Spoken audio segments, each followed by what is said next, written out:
You ask Tiger to solve. This deals with linear equations with one unknown.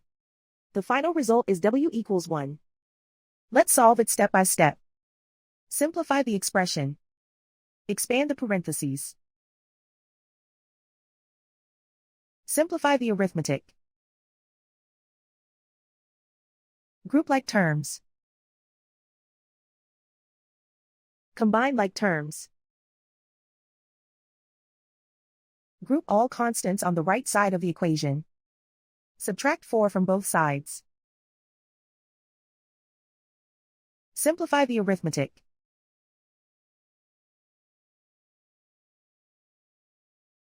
Isolate the w.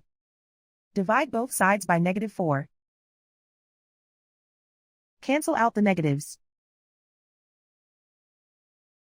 Simplify the fraction. Cancel out the negatives. Simplify the fraction. And so the final result is w equals 1.